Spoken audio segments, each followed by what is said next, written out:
seguimos, ya os digo que hacemos las 3 presentaciones seguidas, ir acumulando todo lo que se os quede de las 3 presentaciones. Muchas gracias, Consuelo, por, por, por dejarnos como nos has dejado, Javier. Sí, pero cada vez que te escuchamos sentimos también nosotros lo mismo. Bueno, pues la siguiente presentación, pues vamos a hablar sobre las desapariciones forzadas de bebés dentro y fuera del patronato. Y os presento para ello a Soledad Luque Delgado y a Sara Zamarriego Moreno. Bueno, Soledad Luque Delgado es profesora asociada de la Universidad Carlos III de Madrid e investigadora del Instituto de Estudios de Género de la Universidad Carlos III. Es profesora de la Fundación Ortega Marañón y de las universidades de Middlebury y Duke. Como presidenta de la asociación Todos los niños robados son también mis niños, ha intervenido en actos del Parlamento Europeo y de Naciones Unidas. Es asesora para medios de comunicación, grupos políticos y organismos nacionales e internacionales interesados en este tema. Y además es autora de numerosos artículos y varios capítulos de libros como investigadora y especialista en el tema de robo de bebés desde una perspectiva de género y memorialista. Ha sido activista incansable y protagonista en la promoción de la primera ley sobre bebés robados en el Estado español como iniciativa reparatoria que luego nos contará por la tarde. Y Sara Zamarriego Moreno, ella, he puesto que ha sido un fichaje, ¿no?, en este reclutamiento de investigadoras sobre el patronato y que nos encanta. Se graduó en criminología en la Universidad Complutense de Madrid el pasado mayo e hizo un TFG por el que está aquí porque lo conocimos y bueno, y quisimos que pues establecer estas redes, ¿no?, de investigadoras sobre el patronato. El TFG tiene el título de Análisis criminológico de las adopciones forzadas en el Estado español, 1939-1987, los centros del Patronato de Protección a la Mujer. Y bueno, os dejo a las dos y cuando queráis. Bueno, pues muchísimas gracias por invitarnos a... Voy a hablar también en nombre de Sara, aunque luego ella también seguro que lo dirá. Y bueno, yo estoy muy contenta, también muy agradecida, porque es una jornada sobre el patronato y nos han pedido que habláramos también de las desapariciones forzadas de menores fuera del patronato, ¿no? En otros centros. Lo primero que quiero decir es que no es que sean tipologías muy diferentes en realidad. De hecho, ya cuando hemos escuchado a Pilar, ¿no?, y a Consuelo, el marco fundamental es el mismo. Estamos hablando de mujeres a las que les roban sus hijos, ¿no? Es verdad que hay unas características diferentes que, bueno, podemos decir que el transcurso puede tener algunas diferencias, pero todo el marco inicial es el mismo. Y también quería decir, aunque esta tarde voy a hacerlo de una manera más concreta, en la ley que estamos impulsando sobre bebés robados, es cierto que la ley de memoria no recoge nada del patronato y quisimos, y ahí está, también las madres que fueron robadas en los centros del patronato están recogidas dentro de la ley de bebés robados que estamos impulsando. No podía ser de otra manera. Bueno, vamos a dividirnos la intervención, no tenemos mucho tiempo. Vamos a hacer un poquito una, luego otro poquito otra, después vuelvo yo, después ya termina Sara. Bueno, pues vamos aquí, ¿verdad? Sí, sí. Oh, ahí. Bueno, vamos a empezar con la denominación de bebés robados, ¿no? Ni eran solo bebés y además no se roban personas, se roban cosas, ¿no? ¿Por qué esta denominación? Bueno, pues tiene su origen en el origen del movimiento asociativo de familias, fundamentalmente de familias que buscaban, que seguimos buscando, a los niños y niñas que desaparecieron en los hospitales y en las clínicas. ¿Qué es lo que, por qué se llamó así? Porque en ese momento, cuando se inició este movimiento, principalmente las madres que buscaban, pues eran las madres que habían eh, perdido, empezamos con las comillas, ¿verdad? Los que tenían a sus niños desaparecidos en esos centros, ¿no? Y eran bebés, eran neonatos. Después, obviamente, con la investigación que hemos realizado también en estos 14 años, ¿no? Porque empezamos a la par, ¿verdad, Consuelo? Pues claro, hemos visto y en muy poco tiempo se vio que no eran únicamente bebés, que eran niños que también habían desaparecido pues, en otros centros, ¿no? No solamente en clínicas y en maternidades. Pero esta denominación social es muy representativa para las madres, para las familias que están buscando, y ahí se ha quedado, ¿no? Bebés robados. Por eso también lo ponemos entrecomillado, ¿no? Porque no eran únicamente bebés y la tipología o el tipo jurídico, claro, no podemos decir es un robo de personas. ¿Qué es entonces? Pues hay bastante debate sobre este tema, sobre qué figura jurídica es la que puede acoger este delito, porque ahora, bueno, pues hay detención ilegal, como mucho, muchísimo, hay suposición de parto, digo dentro del Código Penal, ¿no? O hay también, pues, falsedad documental. Bueno, nosotros nos acogemos a un criterio internacional, el derecho internacional de derechos humanos, que apoya también a Amnistía Internacional y Naciones Unidas, en concreto el Comité contra la Desaparición Forzada y el Grupo de Trabajo contra la Desaparición Forzada, que es justamente esto, la figura de desaparición forzada, ¿no? Que nosotros venimos a llamar desaparición forzada de menores. Esto voy a leerlo. ¿Por qué? ¿En qué consiste esta desaparición, no? Pues el Estado, a través de personas que ostentaban cualquier tipo de autoridad, propició la apropiación indebida de niños, su inscripción con nombres falsos, la suposición de parto, así como la falsificación de documentos públicos, negando siempre a las víctimas la posibilidad de conocer el paradero de sus familiares. Amnistía Internacional lo dice muy bien en su informe del 2021, cuando explica que según el derecho internacional de derechos humanos, el delito de desaparición forzada es un crimen continuado en el tiempo, imprescindible para que sea imprescriptible, es decir, que no prescriba, ¿no? Hasta que se esclarezca la suerte y paradero de las personas desaparecidas y se garantice la posibilidad real y legal de restablecer su verdadera identidad. Con esto nosotros nos identificamos totalmente. Que luego esto sea constitutivo de un delito de lesa humanidad, pues también lo pensamos, pero las investigaciones tendrán que decidir hasta dónde se llega. Para hablar del panorama general, y va a ser muy, muy, muy general, de la desaparición forzada de menores en España, bueno, no voy a hablar mucho del contexto general porque Pilar ha hecho una exposición brillantísima y creo que nos ha quedado a todas muy claro qué era la mujer, ¿no? En aquel momento, digamos, en aquel momento, no vamos a poner el final hasta dónde, ¿no? Y lo que sí quiero, voy a leer para que sea un poquito más rápido y también Sara tenga su tiempo, porque nos va a contar cosas súper interesantes.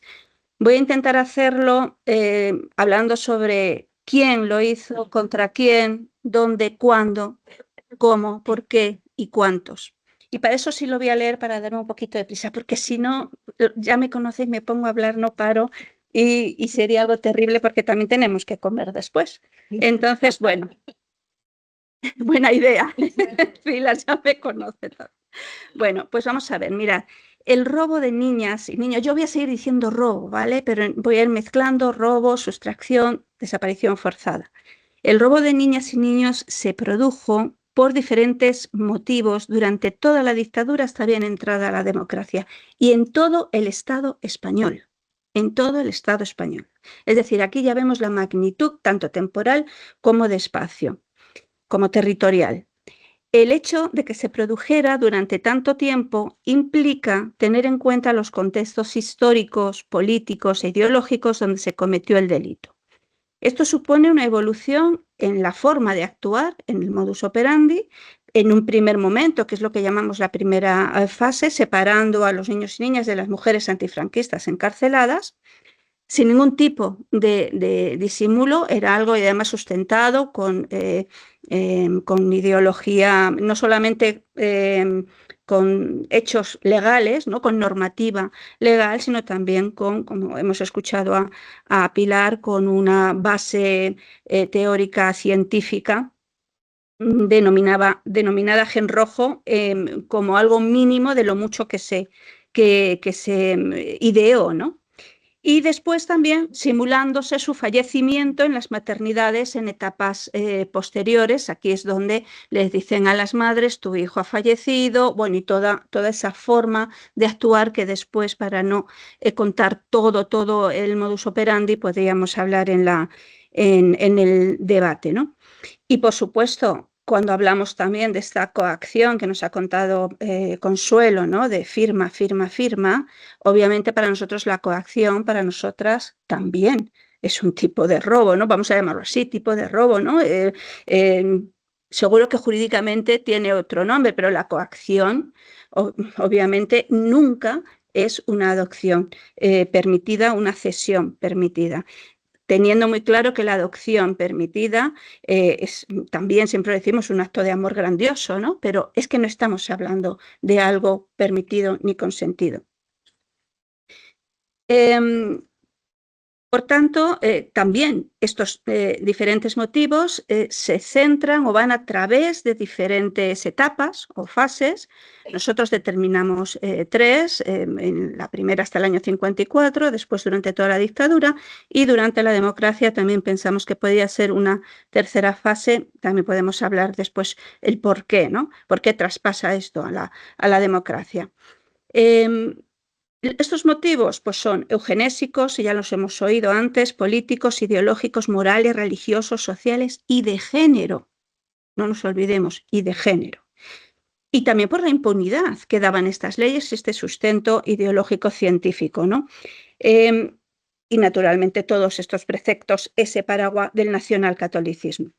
¿Dónde tuvo lugar? Pues en primer lugar en cárceles, clínicas, maternidades después, centros de internamiento, todos los centros del patronato de protección a la mujer y por supuesto en cualquier establecimiento donde las mujeres pariesen. ¿Quién lo hizo? Fundamentalmente la participación activa del Estado en un primer momento, legalizado mediante la aprobación de decretos y leyes del año 40 y 41, y posteriormente para ir adoptando una posición pasiva con actuaciones que implican consentimiento, apoyo, aquiescencia, ocultación, permitiendo su continuidad hasta entrada a la democracia. Y después, si queréis, hablamos de por qué pasó a la democracia inevitablemente, y yo creo que de una manera saludable podemos hablar de lo que fue nuestra transición. ¿Cómo pasa? Pues a través de entidades, de personas que formaban parte de las instituciones del Estado, directamente herederas del régimen anterior, ya fueran sanitarias, religiosas, funcionariado, de toda índole, lo que nosotros hemos bautizado como los tentáculos del poder. Todo esto puede dar una idea de por qué nosotras estamos en contra de decir que el robo de bebés es únicamente un negocio. No descartamos que hubiera un dinero de por medio, y a veces mucho dinero, pero no podemos decir que fuera únicamente un negocio, precisamente por todo esto que hemos escuchado a Pilar, por todo lo que hemos escuchado a Consuelo y por todo lo que estamos ahora aquí casi resumiendo, ¿no? En cuanto a los números, pues no habéis oído los 300.000 niños robados. Mentira, y además mentira podrida, que es que huele desde casi el principio de que esto se emitiera, ¿no? De que se empezara a contar. Nosotros al principio hablábamos de 300.000, no teníamos ni idea cuando empezamos, pues dijimos, bueno, pues así será. Pues no, cuando empezamos a investigar todo esto, han sido 14 años de mucha investigación, de mucho trabajo, de muchas víctimas que han venido a la asociación y hemos podido determinar todos estos motivos y todas estas cifras, ¿no?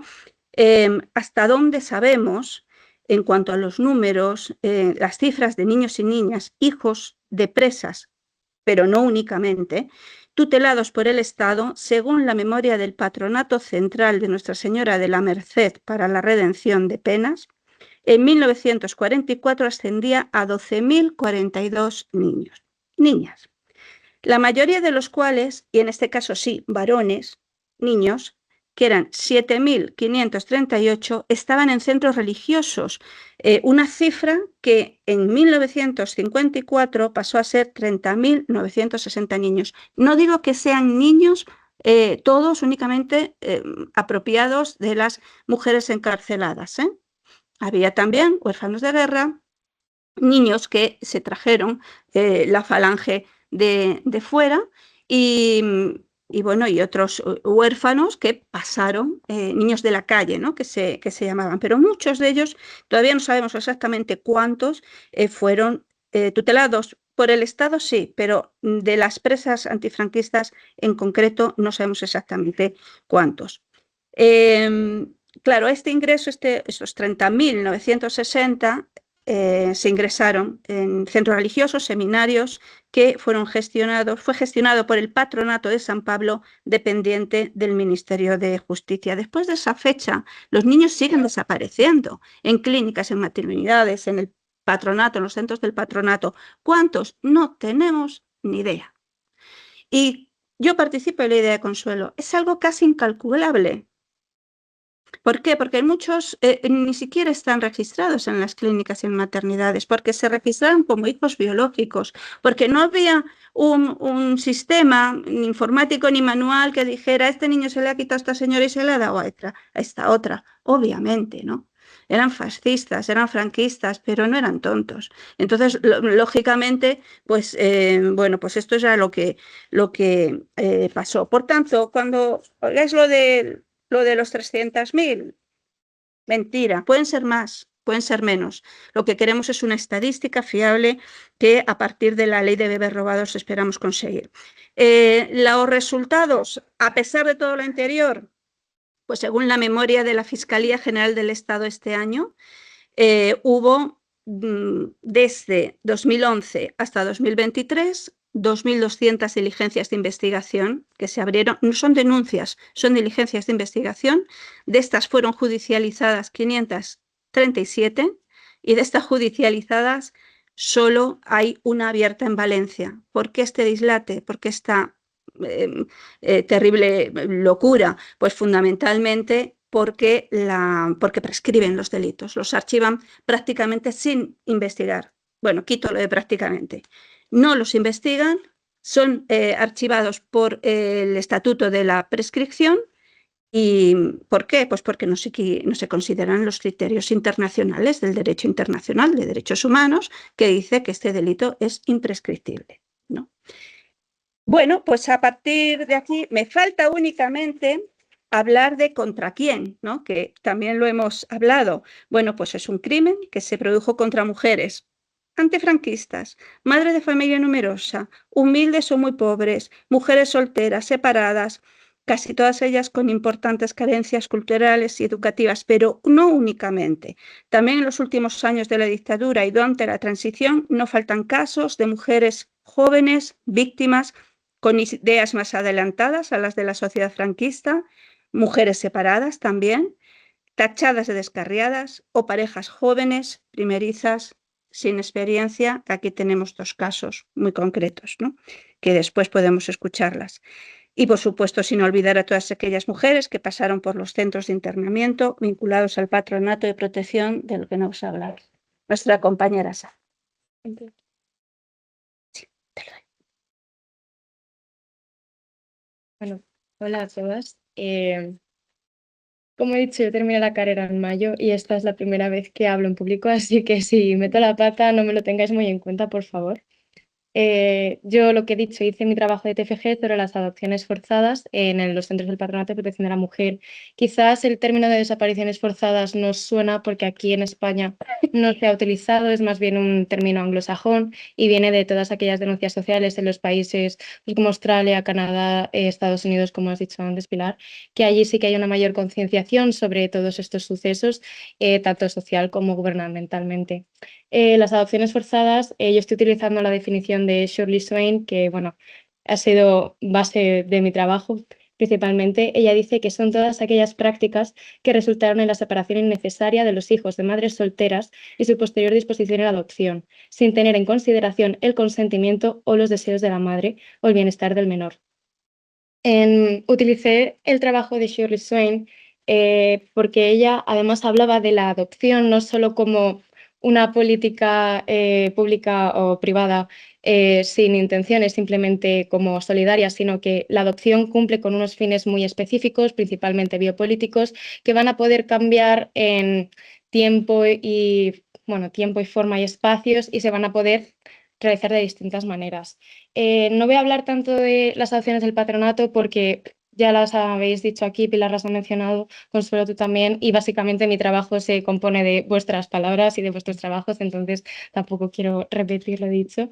Voy a pasar un poco por encima de todas las distintos tipos de adopciones forzadas. El primero sería por limpieza étnica o racial, que sería separar a las madres para arrebatar la identidad cultural o étnica de los niños e intentar adoctrinarles con la supuesta cultura superior. Igual, otra vez, las comillas. Aquí los casos más, no quiero decir importancia o no importancia, los que yo he puesto principalmente son los Lebensborn, que eran unos centros de un programa nazi de las SS que básicamente en un principio empezó para aumentar la natalidad de niños arios. Eran estas casas donde había pues mujeres pues, rubias, ojos azules, con características arias, ya embarazadas, pues quizás fuera del matrimonio, pero que podían cumplir con estas características, o directamente chicas alemanas que querían contribuir a Alemania y pues allí las emparejaban con soldados de las SS. Al finales de la guerra este programa se fue un poco de desmadre, por decirlo de alguna manera, perdón si utilizo algunas palabras que no son las correctas, pero acabaron apropiándose, raptando, no sé ni qué palabra utilizar, a miles de niños en todos los países ocupados que cumplían con estas características arias. En Polonia, Noruega, Austria, incluso en Yugoslavia, que además en Yugoslavia también había centros específicos para menores de padres metidos en prisión. Bueno, es todo un mundo la parte de desapariciones forzadas o niños de guerra en la Segunda Guerra Mundial, pero los Lebensborn son muy fuertes. Luego también tendríamos la Indian Adoption Project, que era una ley en Estados Unidos que permitía a las familias blancas adoptar a niños nativos americanos con la premisa de decir que no, mirad qué modernos somos, que ahora también adoptamos a niños americanos. Todo esto, pues igual las mujeres denunciaban que a sus hijos se los quitaban directamente en no son colonias, tiene otro nombre, pero protectorados, en las reservas, perdón.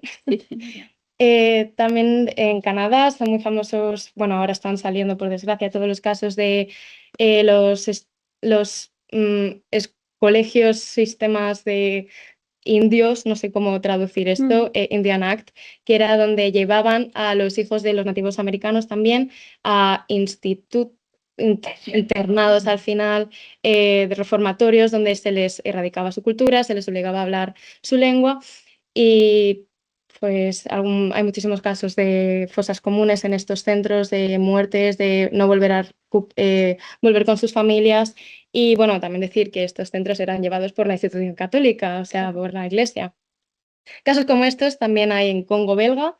Bueno, voy a utilizar los nombres coloniales, obviamente, porque es donde los territorios que ellos utilizaban, donde ellos hicieron todo esto. En el Congo belga se raptaban a las hijas principalmente de franceses, de niñas mestizas y se las llevaba igual a los países, a Bélgica, con la premisa de no, mirad, también nos estamos adoptando. En Rumanía también con la etnia gitana, en la Indonesia francesa también, en Brasil y en China también. No, no te preocupes.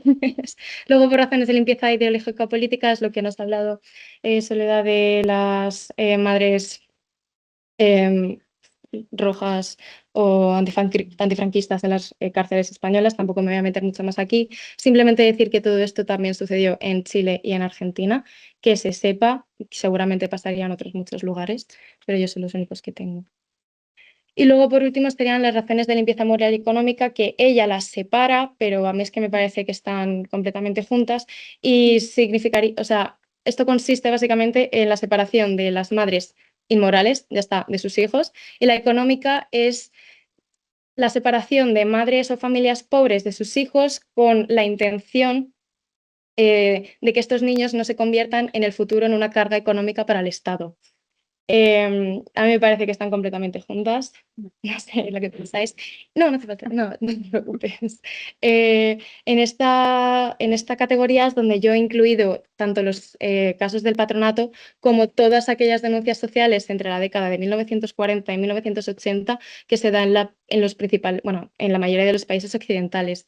He puesto el patronato de protección a la mujer, que esta foto es de la memoria de 1965. También tenemos en Italia voy a leerlo aquí porque nunca sé pronunciarlo, brefotrofios, que eran orfanatos específicos para niños nacidos de mujeres inmorales, bueno, solteras.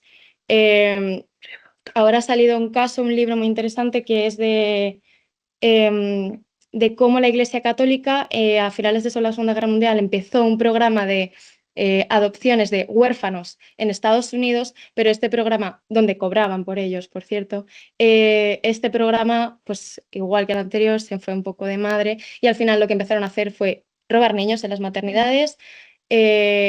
Aquellos niños que estaban internados en estos orfanatos, que en realidad no son orfanatos porque la mayoría de niños que estaban en ellos eran hijos de familias que no podían cuidar de sus hijos y simplemente les internaban allí como medio para poder seguir trabajando, y muchos de los testimonios son de mujeres que tenían a estos hijos internados allí y que pues le dicen, no, ven, firma este papel porque ahora le vamos a cambiar a otro internado. Mujeres analfabetas firman con el dedo, acabas de firmar el papel de redención, bueno, de abandono de tu hijo. Y de esta manera ya se convertían en o abandonados o ellos lo ponían como huérfanos y los llevaban a Estados Unidos. También ya nos ha mencionado Pilar las baby mothers, baby homes en Irlanda. Es muy parecido al patronato. En Canadá también tenemos las maternity homes de la Iglesia, la Iglesia Unida.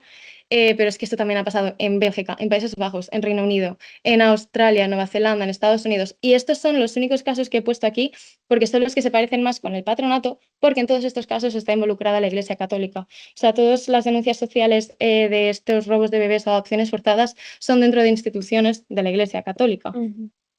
Pero hay más casos de adopciones forzadas que no son en centros pues estos centros católicos, que también estaban maternidades simples en Estados Unidos, que también pasaban esto, pues las clínicas, pisos de solteras.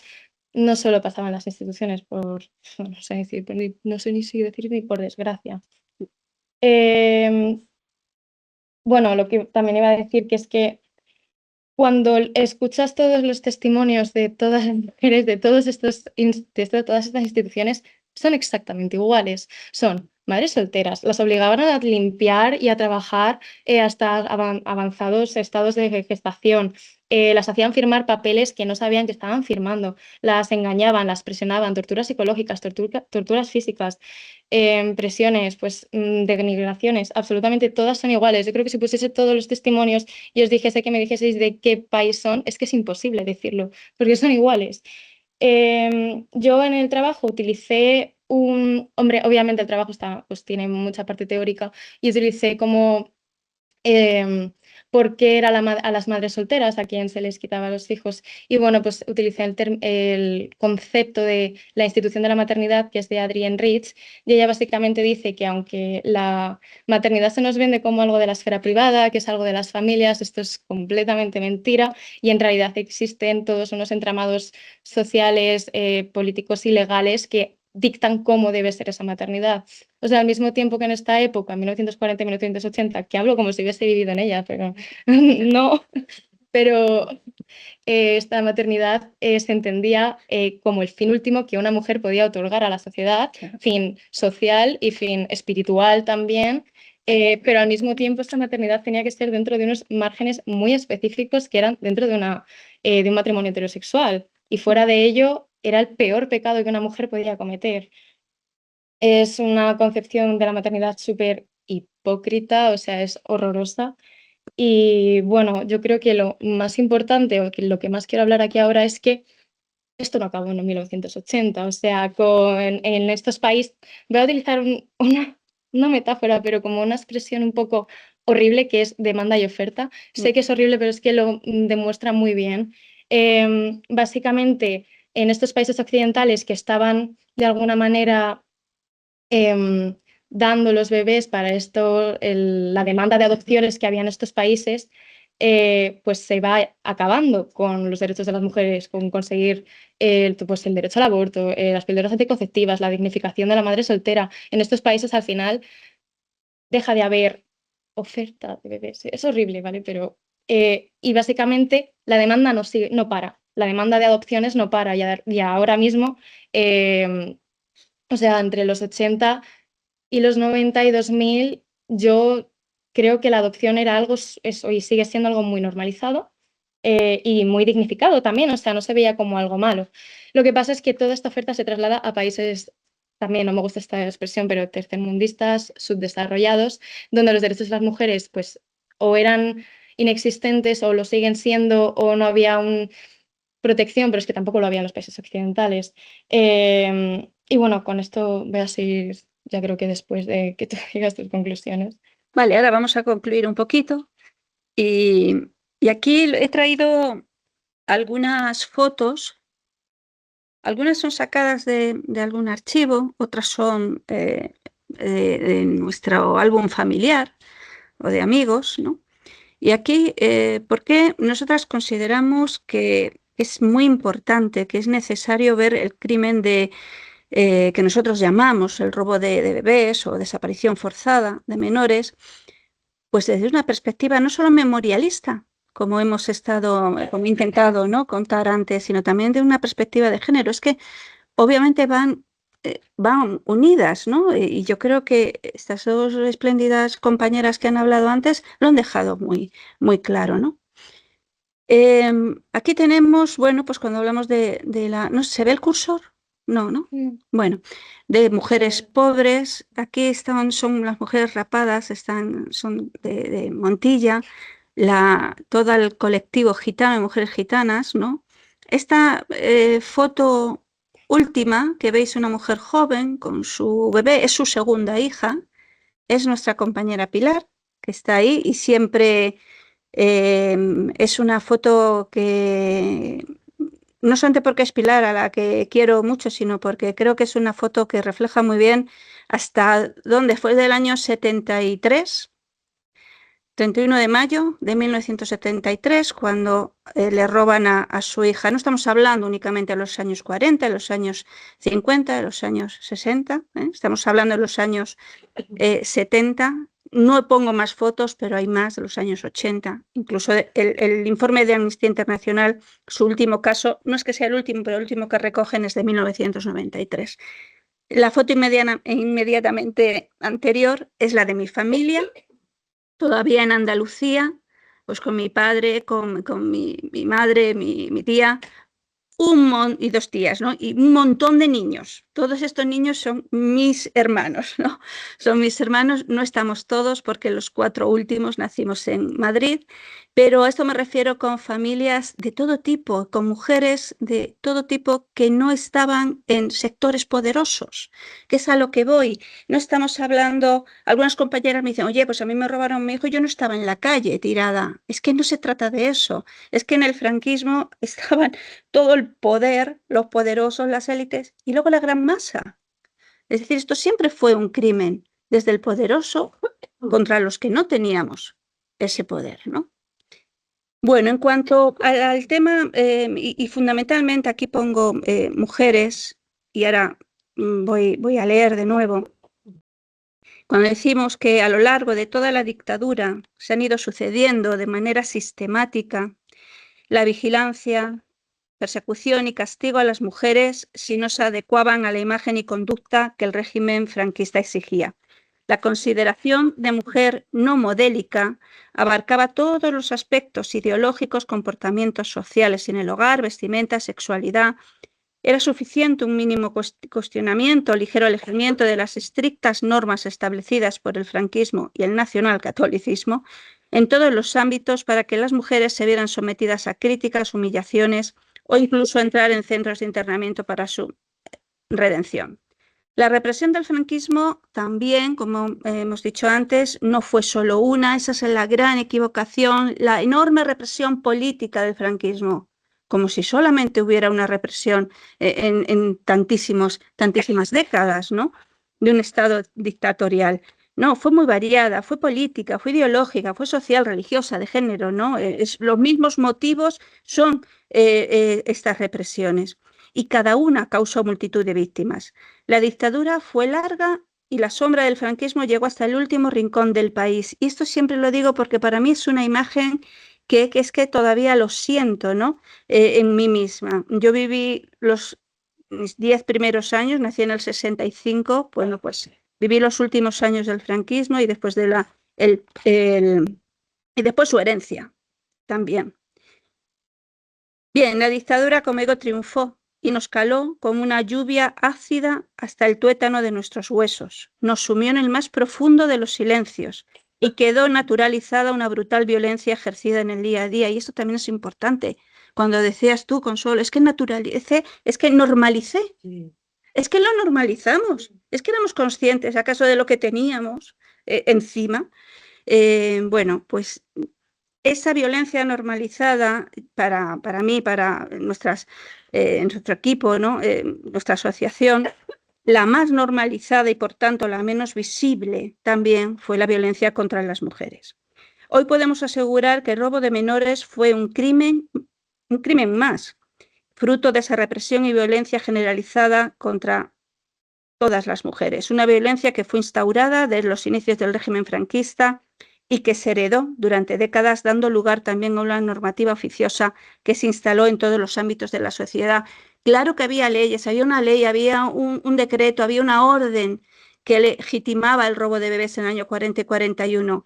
Después, eso fue necesario seguir manteniéndolo. Es que ya no importaba que hubiera esas leyes, es que esto ya estaba absolutamente normalizado.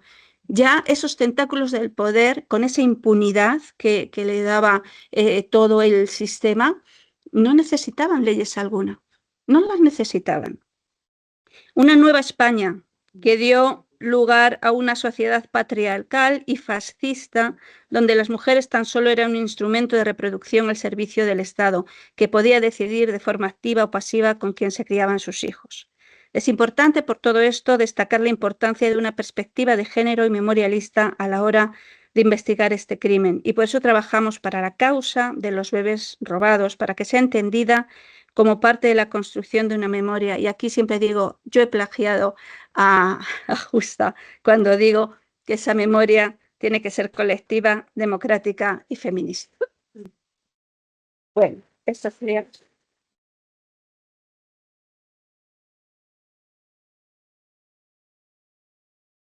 mi conclusión, cariño. Ay, bueno, aquí, pero esto es un poco lo que he dicho, ¿no? Después, nada, después lo pongo si queréis, pero vamos a darle el tiempito que necesita. Gracias. Bueno, yo iba a seguir un poco diciendo que lo que he dicho antes de que esta oferta se traslada a estos países, pues bueno, es que está empezando a salir ahora, 30 años después de este cambio de décadas y de oferta de alguna manera, todos estos casos de irregularidades en las adopciones que se produjeron entre los 80 y 2000. Bueno, hasta ahora, hasta 2024 podría ser, pero principalmente hasta 2015 porque es donde más, a partir de 2015 las adopciones internacionales empezaron a bajar drásticamente. Para eso podría hablar de otra vez, perfectamente. Pero decir que ahora Noruega, Suecia y Países Bajos, creo que son estas tres, las que han prohibido directamente las adopciones internacionales a partir de 2024 y tienen comisiones de investigación países sobre irregularidades a las adopciones, bueno, en todos los países que he puesto ahí, que son Colombia, Perú, Sudáfrica, Bulgaria, República Checa, Hungría, Corea del Sur, Filipinas, Tailandia, Taiwán, Madagascar, Ecuador. Holanda también lo está haciendo un comité de investigación en Brasil. Francia también está haciendo un comité de investigación, pero no ha prohibido las adopciones internacionales. Yo no abogo porque se prohíban, no sé, esto ya es otra cosa, no sabría cómo se podría hacer, pero no sé, esto es otro berenjenal. Otro melonar. Sí, totalmente. Sí. Y bueno, decir que obviamente es que en estos casos también ahora están saliendo mujeres en estos países denunciando que las obligaron a firmar, que estaban bajo presiones. En muchas de estas mujeres también estaban en instituciones como no quiero decir, no quiero decir de dónde son porque tampoco hay tanta información que yo he podido ver al menos, porque todo lo que he visto es de los comités de investigación, entonces no se explayan mucho en de dónde son, pero yo creo que principalmente serán instituciones también llevadas por la Iglesia Católica, principalmente porque es que llevan todo, o sea, no por otra cosa. Y también quiero resaltar y hacer un poco como de no activismo, pero recordar que están pasando muchísimas desgracias hoy en día, pero que también están sucediendo o sea, adopciones forzadas y desapariciones forzadas. Principalmente voy a decir dos, que son en China, la minoría musulmana, bueno, minoría étnica musulmana de los uigures, uigures, les están separando de sus familias, les están internando en orfanatos de adoctrinamiento para adoctrinarlos en los valores chinos con igual la justificación de que están evitando su futura radicalización islámica. En Rusia, en la guerra con Ucrania, también se les está, creo que están ahora mismo también en la Corte Penal Internacional por desapariciones forzadas de menores ucranianos, igual internándolos o poniéndolos con familias, pues también ajenas, bueno, es que no quiero decir, bueno, rusas, de ideales rusos. Que esto no es algo del pasado, que es que esto sigue sucediendo y va a seguir sucediendo, por desgracia, si no hacemos algo.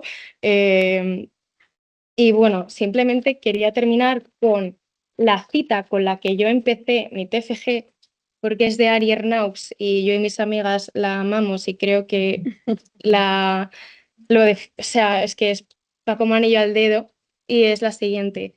La ley, que casi siempre se considera justa, cae en la paradoja de obligar a las antiguas víctimas a callarse porque todo aquello ya se acabó. Hacen que lo que sucedió continúe oculto bajo el mismo silencio de entonces. Me parece que iba muy acorde esta Efectivamente. cita. Y vamos Y a... ya estaría. No hemos terminado. Dilo, vale. Ahora nos ponen... No, vamos a aplaudir la frase que efectivamente está genial. Claro.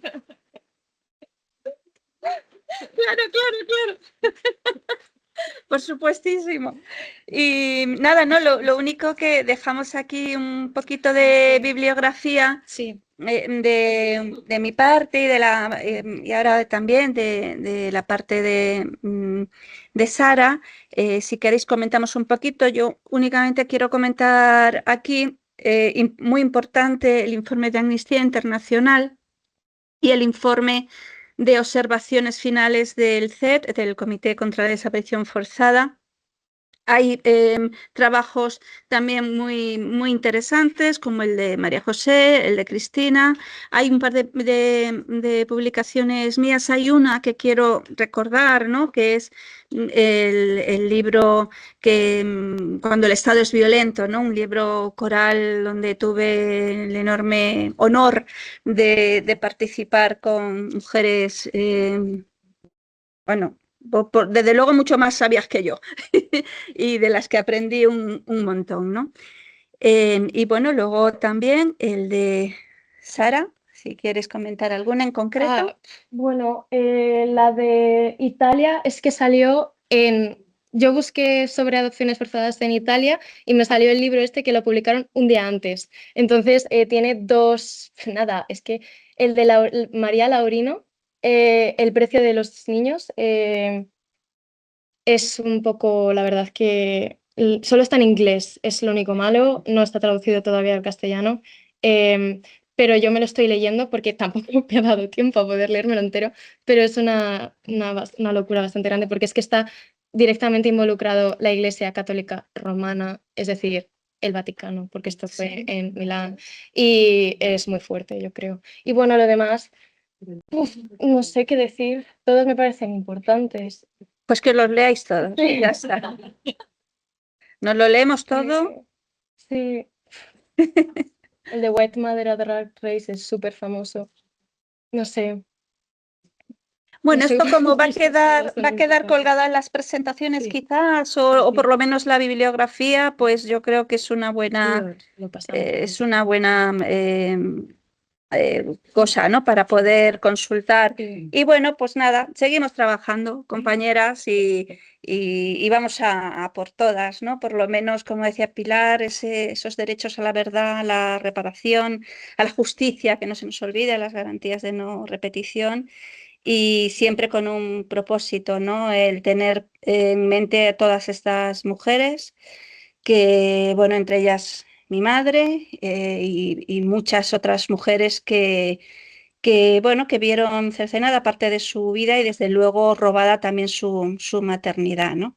Y por ellas y a todas ellas seguimos trabajando con la esperanza de que logremos reencontrarnos con los que estamos buscando.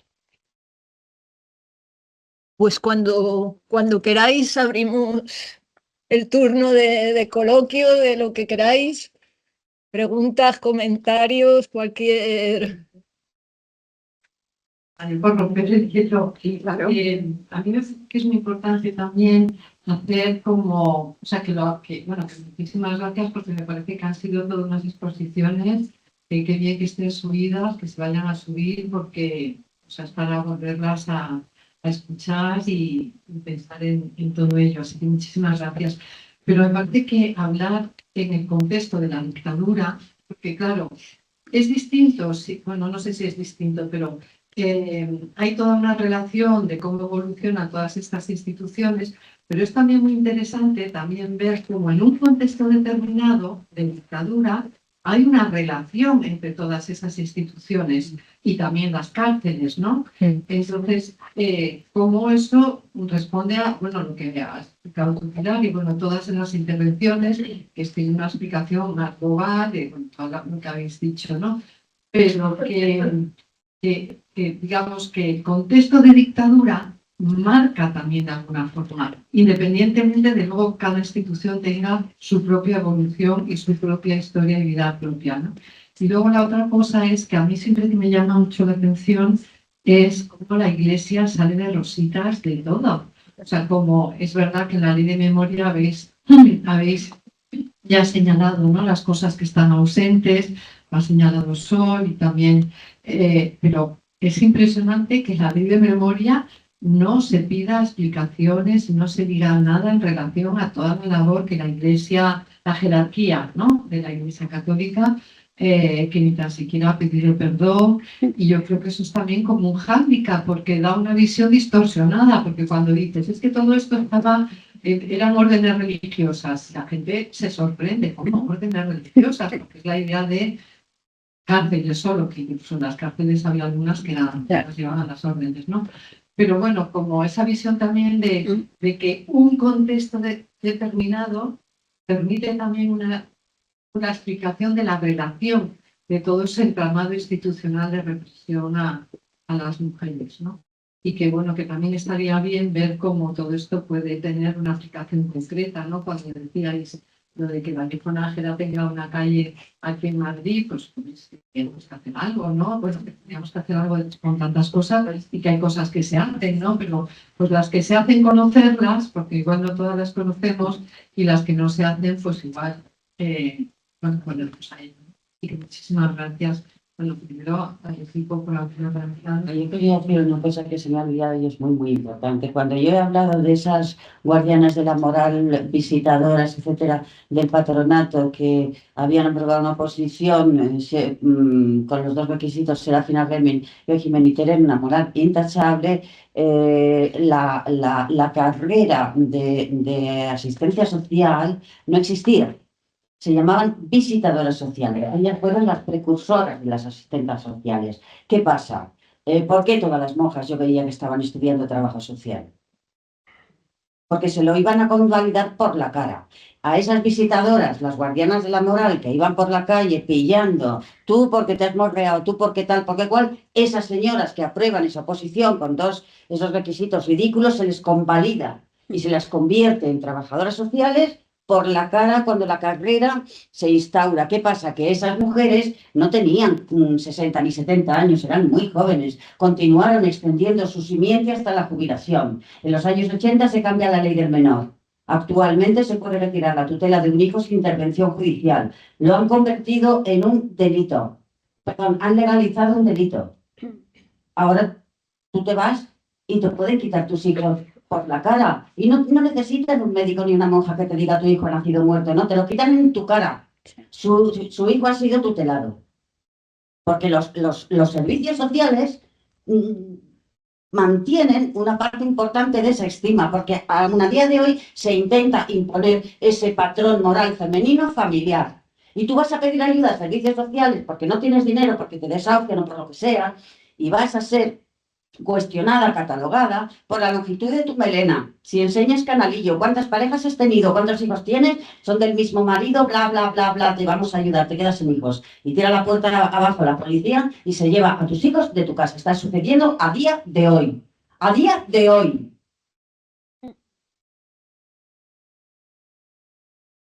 Por decir esto en el Senado y por publicar un libro, El desmadre de los servicios sociales, a mí me denunciaron por la vía penal un juez de Tarragona 3 años. Cuando yo he dicho nombres de monjas, de médicos, de todo, del patronato, pero claro, si hablas del pasado no pasa nada. Lo tiramos todo al canasto de la memoria y todo vale. Pero como metas el dedo en la actualidad, van a ir a tu cuello. Y yo esto no lo sabía ni yo.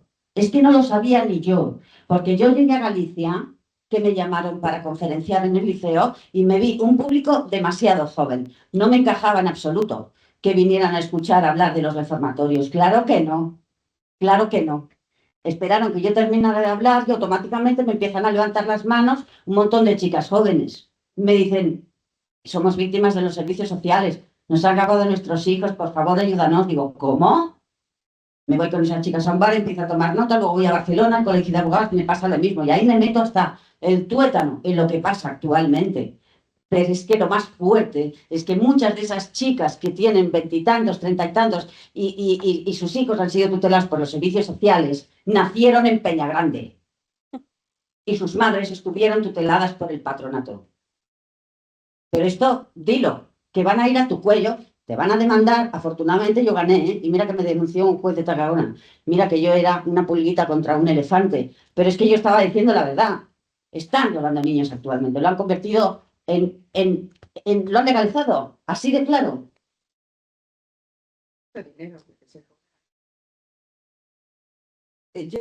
No sé si recojamos las intervenciones, vamos.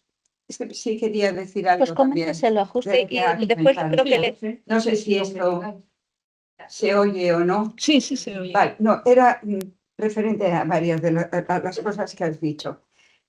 A ver, cuando miramos, comparando con otros países, con el caso que conozco más, con el de Irlanda, claro, no tienes una dictadura, tienes un Estado democrático que además ha nacido después de una guerra contra otra dominación, pero sí tienes también una serie de dependencias entre la Iglesia y el Estado, es decir, ver esas cadenas de poder que se van creando a lo largo del tiempo y que van teniendo unos resultados, ¿no?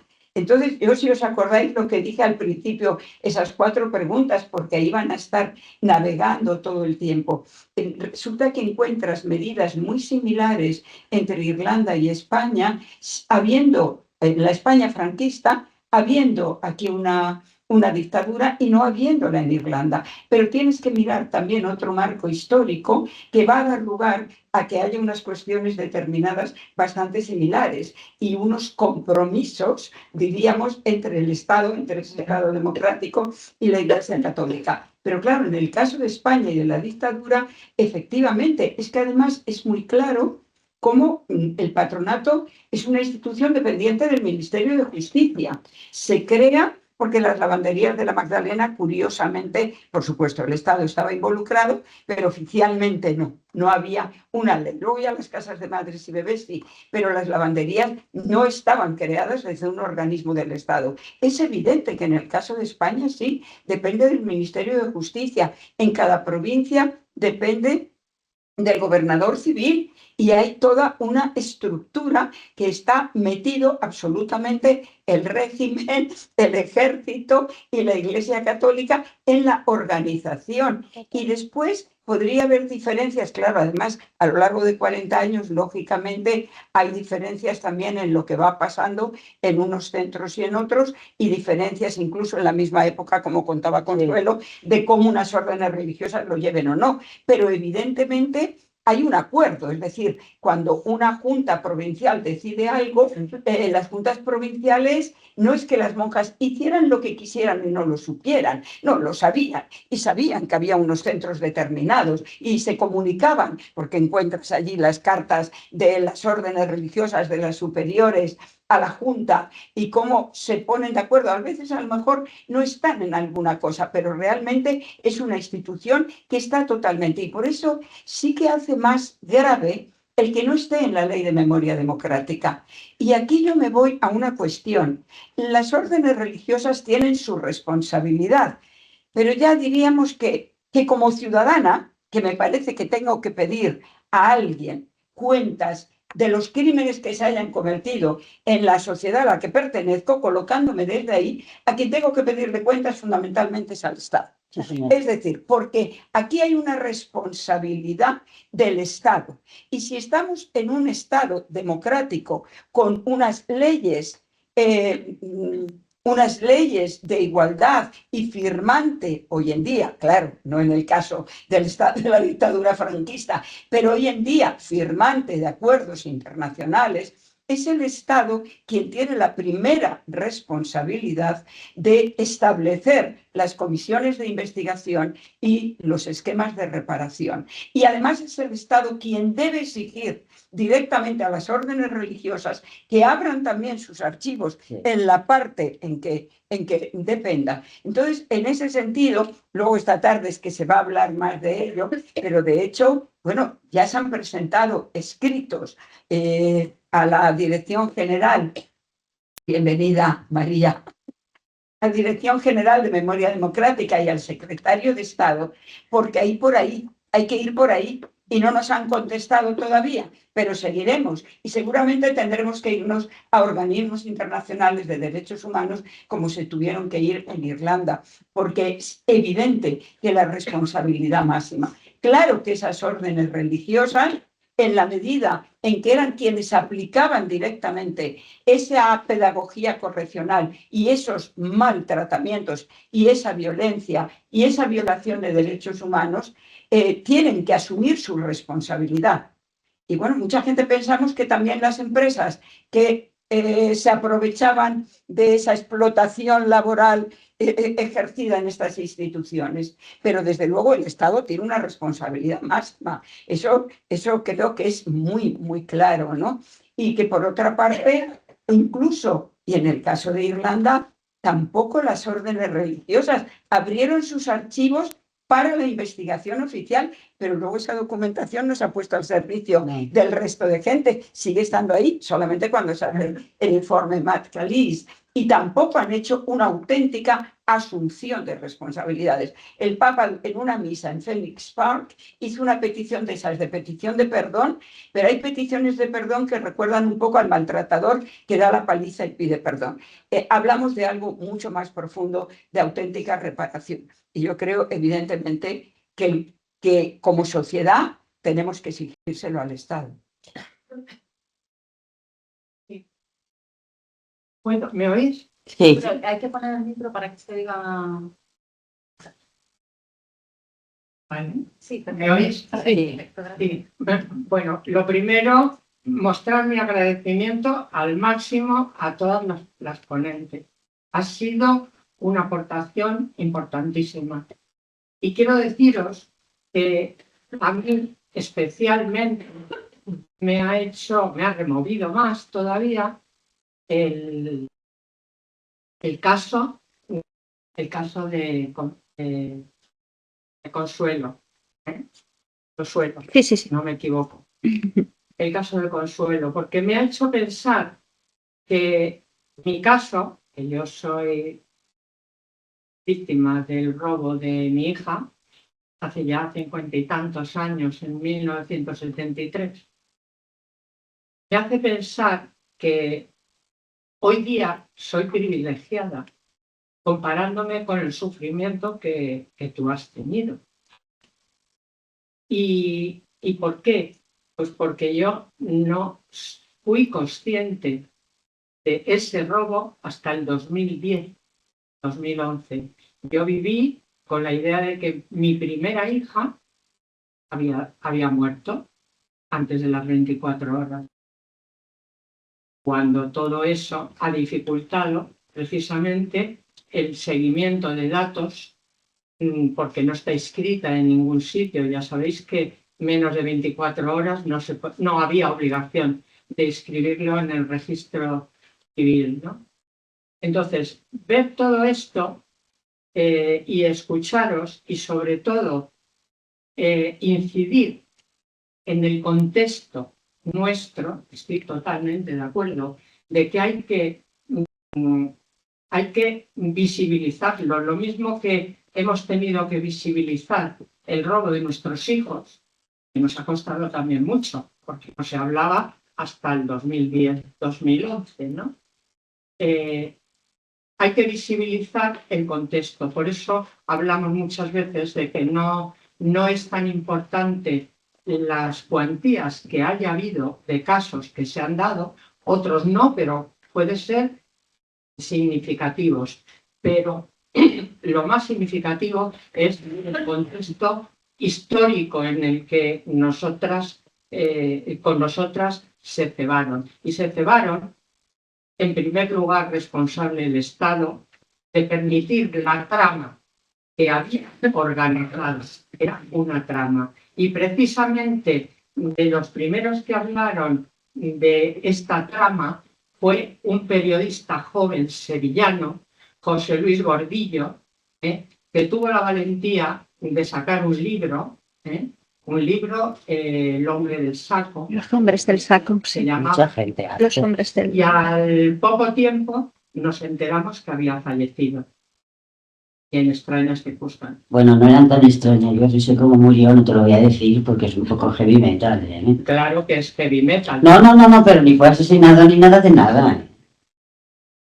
Bueno, Bueno. ya lo hablaremos. Luego te lo cuento, no lo puedo decir, pero no porque sea nada oscuro ni Ya nada. hablaremos, pero el hecho en sí es que él concretó que la trama estaba reconocida por el Estado, porque si no el Estado hubiera participado en ello. Entonces quiero deciros que mi caso, dentro del contexto histórico que se dio, todos nos planteamos cuando hemos tenido la reflexión sobre los porqués que nos hubieran robado a nuestros hijos, hemos tenido distintos pensamientos y varias variables a las que agarrarnos, ¿no? Una, evidentemente, el ser clase trabajadora, los padres, y al mismo tiempo ser represaliados por el franquismo. En aquella época también era una parte a considerar, y luego ser un matrimonio joven, muy joven, que no podíamos pensar jamás que nos iban a engañar una monja y un médico, no lo podíamos pensar. Entonces sí, nuestra falta de perspicacia, ¿no? Sería, pero eso era inevitable, ¿no? La lucha para mí ha comenzado desde el 2010, en la que pensé, como mucha gente, que estábamos afectados, que nos teníamos que unir y que la lucha tenía que ser colectiva. Y, por supuesto, que no fuera un espectáculo. Eso es lo que no queríamos, ¿no? Mucha gente. Y también una distinción que nos considerábamos víctimas del franquismo, que quedara muy claro. Posteriormente, sí hay que decir que ha habido una transición. No ha salido nada de nuestros hijos. Son otros agentes políticos. Entonces hay que revisar todo. Nada más. Muchas gracias a todos.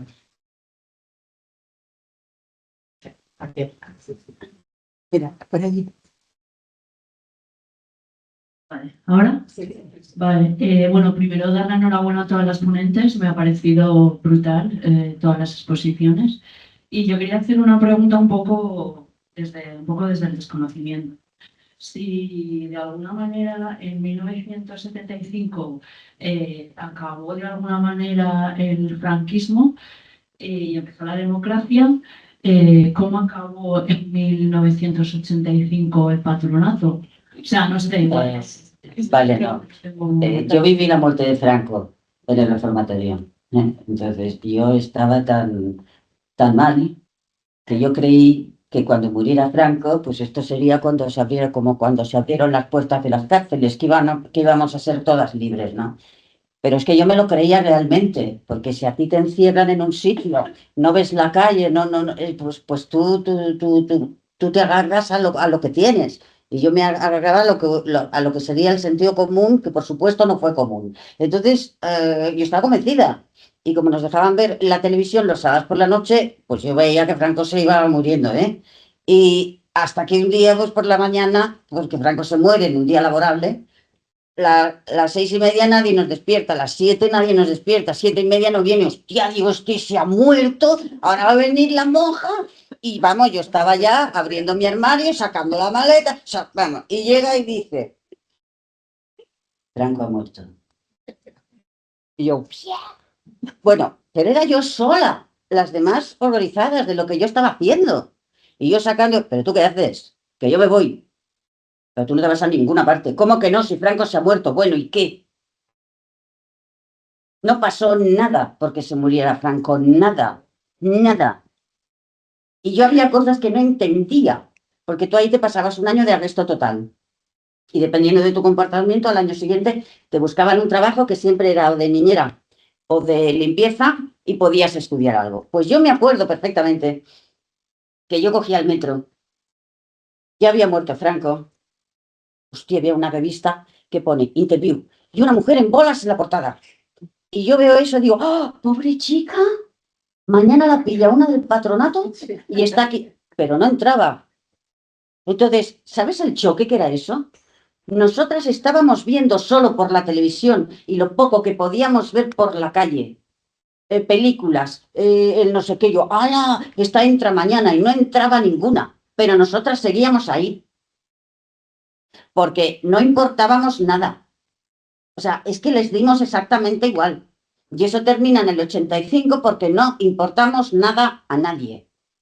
Y mientras tanto se seguían, o sea, vamos a ver, hay un caso del año 1978 que las adoratrices de Vigo denuncian a una interna, pero es que se van a comisaría a denunciarla por lesbiana. En 1978 está la documentación. En 1978 se celebra en España la primera fiesta del orgullo gay. Manda narices. Y eso lo vivimos, quiero decirte, qué transición ni qué nada. Eso fue un posfranquismo como una catedral. Aquí lo único que interesaba era ver mujeres en pelotas, legalizar los bingos, los casinos, nada más. ¿Nosotras qué? ¿Cuántas homosexuales han muerto en los psiquiátricos del patronato? ¿Cuántas se han suicidado en los reformatorios? Porque yo viví varios. Y se justificaba como intento de fuga. ¿Alguien de verdad se cree que se tira de un 5.º piso en bragas y sujetador para fugarse? No, te tiras para matarte. Pero da igual, nosotras no tenemos muertas en las cunetas. Tenemos suicidas y no lo podemos demostrar. Franco se murió, pero para nosotras se murió mucho más tarde. La democracia llegó muy tarde, mucho más tarde.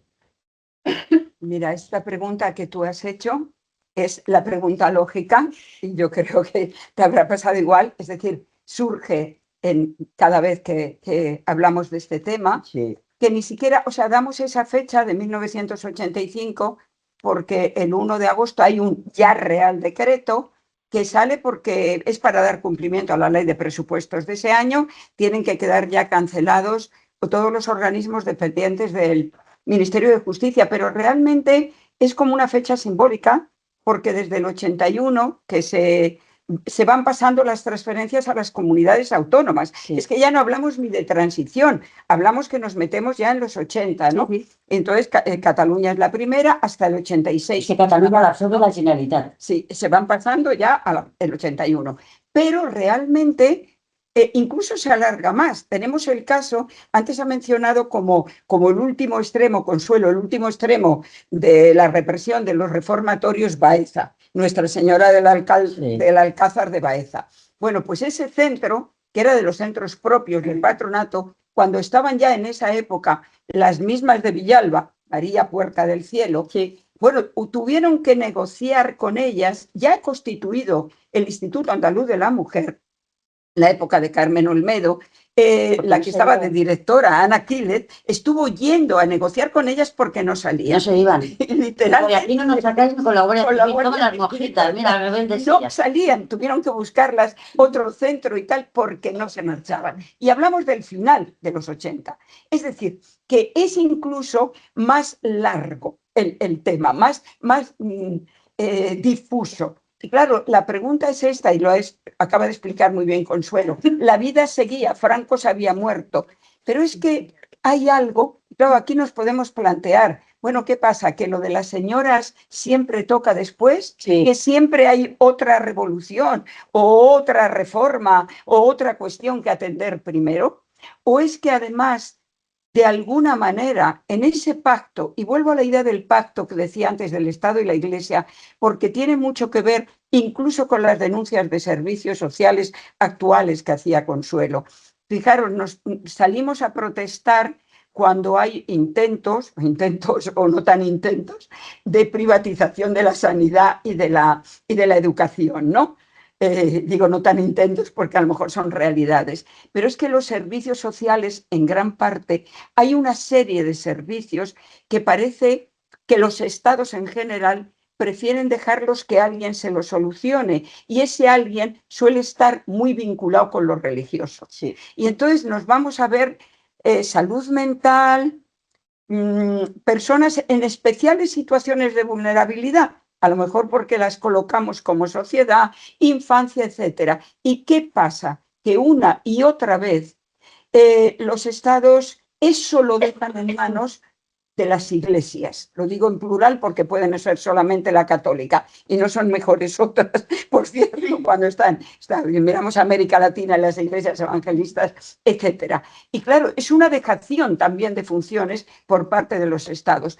Todas las órdenes religiosas, Consuelo ha mencionado muchas, pero había más en los centros auxiliares y tal, había montones de órdenes religiosas al servicio del patronato. Ninguna ha cerrado, todas siguen abiertas, todas siguen en funcionamiento, todas siguen, por ejemplo, con centros de educación concertada. Antes yo os puse una foto de Villalba, es exacta la verja a como era cuando era reformatorio, pero la he hecho hace 3 veranos. Y albergues de mujeres maltratadas y gestionando los centros. Exactamente, adoratrices de Málaga, que es la misma, y oblatas. Las adoratrices de Málaga siguen teniendo educación concertada y atendiendo mujeres migrantes, mujeres en situación de prostitución, etcétera, en el mismo sitio donde tenían colegio y el centro, porque era el centro de Málaga por excelencia, eran las adoratrices. Exactamente la misma dirección, los mismos muros, los mismos lugares. Incluso han recibido reconocimientos.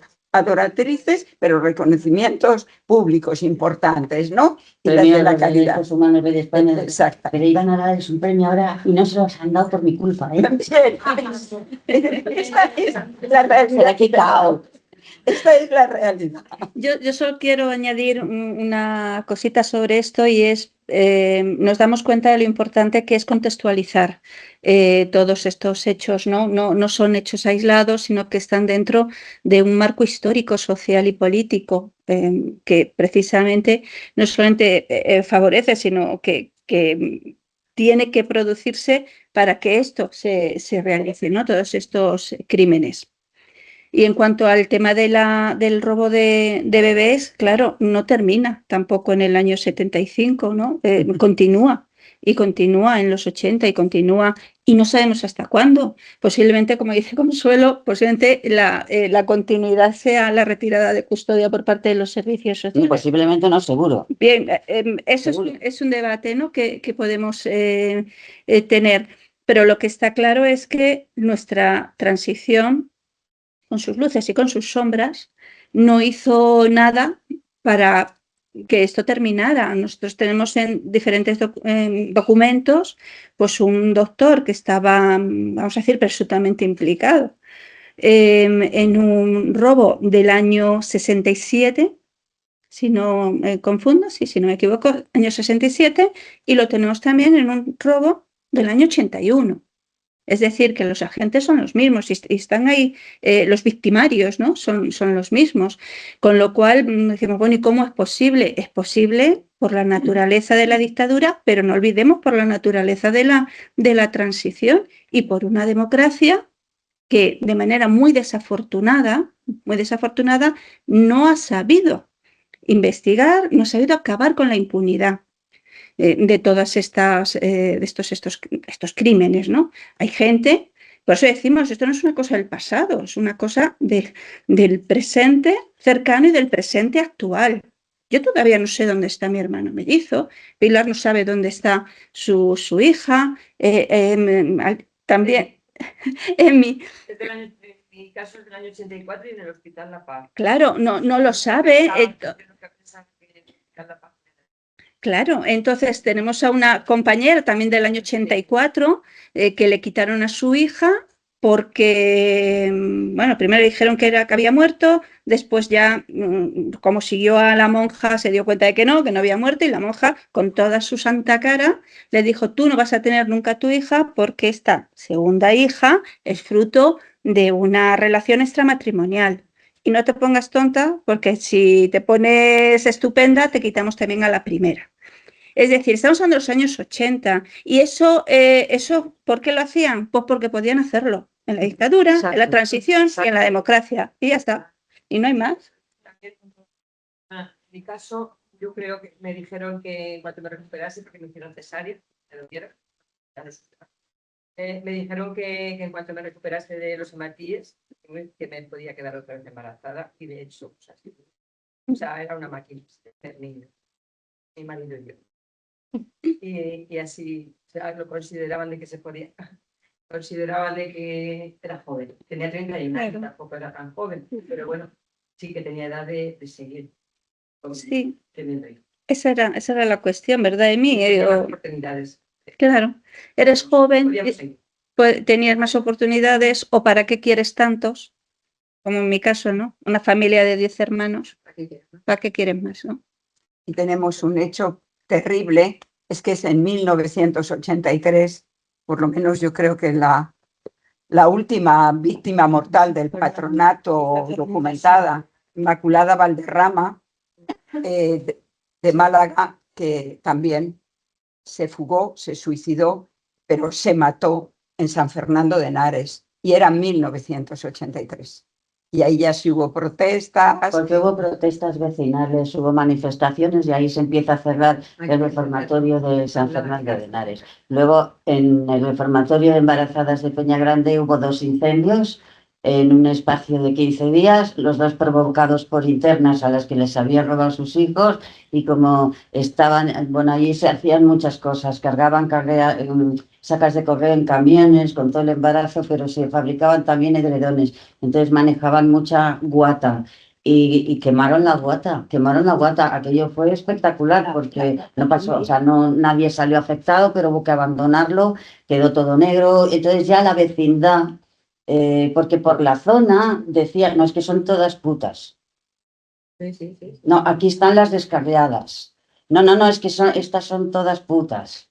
No, de qué va, para nada. Y ahí se empieza a saber lo que pasa, pero ¿por qué Peñagrande se cierra? Peñagrande se cierra en 1983 gracias a la rebelión de 3 exinternas, que al final somos las exinternas las que lo hacemos todo, antes, durante, después. Entonces, aquí el Oscar al cierre de Peñagrande se lo lleva Isabel Gallego Soler, que coge y con un par se va a ver a Enrique Miret Magdalena, que entonces acababa de ser nombrado, creo, presidente del Tribunal Tutelar de Menores. Ella se va, le dice, oiga, mire, esto es lo que hay.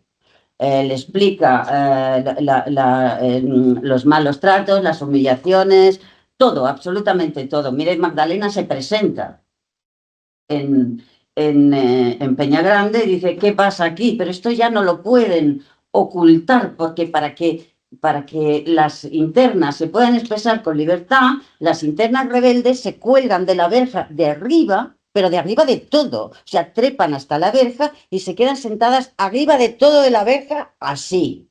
Bueno, eso fue Isabel Gallego Soler, debería estar condecorada por la memoria, porque gracias a ella se cerró Peñagrande y puso a las cruzadas evangélicas contra la pared. Es más, las mismas cruzadas evangélicas les decían a las chicas de la planta cuarta, bajad a la tal y pegar una paliza a estas, porque por culpa de ellas se va a cerrar el centro. Efectivamente, el centro se cerró gracias a la rebelión de 3 exinternas, capitaneada por Isabel Gallego Soler, lo he dicho 4 veces. Isabel Gallego Soler, 5.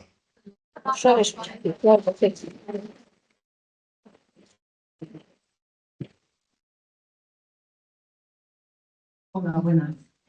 Muchísimas gracias a todas. Me uno a las enhorabuenas. Quería preguntar específicamente por el tema que comentabas, Consuelo, de las amistades femeninas en el patronato. Específicamente, ¿qué tipo de regulaciones, si es que os habéis encontrado algo en archivos, si es que había alguna regulación por escrito, puesto, me explico el porqué de la pregunta. Sabemos que cuando hay una regulación es porque hay un escándalo, hay un deseo, hay una actitud, ¿no? Entonces, por ejemplo, en sección femenina de Falange, que yo he estudiado en profundidad, sí que hay, sobre todo con coros y danzas, porque hacían viajes, muchas regulaciones como que no se duchen juntas, que no duerman juntas, y esto específicamente a las historiadoras nos permite ya apuntar la hipótesis de que había deseo entre las chicas que componían los coros y las danzas, porque si no, no hay una regulación específica. ¿Sabes lo que pasaba? Esto es muy difícil de transmitir. Cuando tú estás en un sitio así y eres un adolescente y te están demostrando que pueden hacer contigo lo que quieran, estás completamente abandonada. Tú te sientes desamparada del todo. Entonces, sí se establecían relaciones entre internas. Yo no me atrevería a decir que fueran relaciones de amor, pero sí era un tipo de relación amistosa irrepetible en la calle. Es decir, era un tipo de amistad que lo daba el lugar por desesperación. De hecho, nosotras no nos podíamos tocar, es decir, nosotras podíamos tocarnos, ¿no? No podíamos hacer así, o no podías hacer así. Esto no se podía hacer, ¿no? Yo tuve una grandísima amiga que me localizó hace 4 años y el día que me la encontré, te juro que cualquiera que nos hubiera visto hubiera dicho que éramos lesbianas las dos, porque no paramos de tocarnos todo el tiempo, porque estábamos tocándonos 50 años atrás que no nos dejaron, ¿no? Yo me reencontré, bueno, primero es que ella me encontró con el confinamiento, jorobate, como han pasado 50, no la podía ver. Ya cuando por fin la pude ver, cuando nos vimos en la calle nos miraba todo el mundo, porque el abrazo duró yo creo que 15 minutos y después todo era así. O sea, es que eso era desesperante, es decir, tú no podías expresar ningún tipo de afecto, entonces esto era horroroso, pero esto yo lo he vivido en adoratrices, en Buen Pastor no. Entonces yo creo que esto era cosa de las adoratrices, no del patronato en sí, porque cada congregación tenía su sistema interno. Yo esto no lo he visto en el Buen Pastor. Sin embargo, en Oblatas, compañeras te dicen que era exactamente lo mismo, que tú no podías hablar. Y luego, eso sí, ellas tenían, adoratrices, hablo, tenían la habilidad de, en estos pabellones que llamaban hogares, mezclar. Es decir, a las que nos consideraba las rebeldes, te metían con las de chicas de pueblos perdidos que no habían visto el mundo por un agujero y que no tenían oportunidad de pensar de otra manera. Es decir, mujeres con las que no podías mantener una mínima conversación interesante, es decir, para que te murieras ahí frita, ¿no? Porque si luego estas tenían otro tipo de actitud, decían que era culpa tuya, porque tú eras rebelde, tienes el demonio en el cuerpo y tú estás corrompiendo a las demás y entonces te iban a trasladar a Segovia o donde fuera. Es decir, era un panorama absolutamente esquizofrénico, lo mires por donde lo mires. Y cuando veían que no existía esa posibilidad de doma con alguna interna, como por ejemplo fue conmigo, lo que se llamaba los cuartos de aislamiento o celdas de castigo era una cosa horrorosa para la mayoría, pero para mí no. A ti te podían encerrar 24, 48, 72 horas en una habitación donde no tenías absolutamente nada. Pero nada de nada de nada, para que te volvieras loca. Entonces, ya, a mí esto me encantaba, porque a mí me dejaban ahí encerrada y empezaba a pensar, no, la monja esta y el tal. Yo llegué a aguantar 72 horas. De hecho, todas salían hechas polvo del aislamiento como corderitos y yo salía del aislamiento del patio así, más chula que noche, diciendo, métame más que lo voy a aguantar, a ver qué hace conmigo. Como ya no sabían qué hacer conmigo, me pusieron en una capilla solo con un cuadro al óleo de la monja fundadora. Esto sí que me reventaba. Mira, yo te puedo comentar lo que aparece reflejado en expedientes. No aparece que haya una regulación específica. Claro, tenemos que recordar que de todas maneras, por ley, sí estaba sancionada la homosexualidad. Lo que pasa que parece que era como dirigido a los hombres. Volvemos a lo de la agencia sexual, ¿no? Bueno, no sé. Además me interesa específicamente la cuestión de la amistad. Pero, Entiendo que a partir de ahí pero sí aparece. Se oye, ¿no? Sí, nos están diciendo que no, que eso. Vale. Vamos a ver, sí. Este está verde, pero no funciona. Bueno, es verde, pero poco. Vale, en los expedientes sí aparece reflejado siempre con ese lenguaje eufemístico, ¿no? Entonces, que se recomienda el traslado a otro centro por excesiva amistad. Exacto. Una amistad que puede ser perniciosa, que puede dar mal ejemplo. Aparece con ese eufemismo, pero claro, de todas maneras, lo que sí se sabía, me voy a permitir hacer mención de lo que... Archivo de Ávila.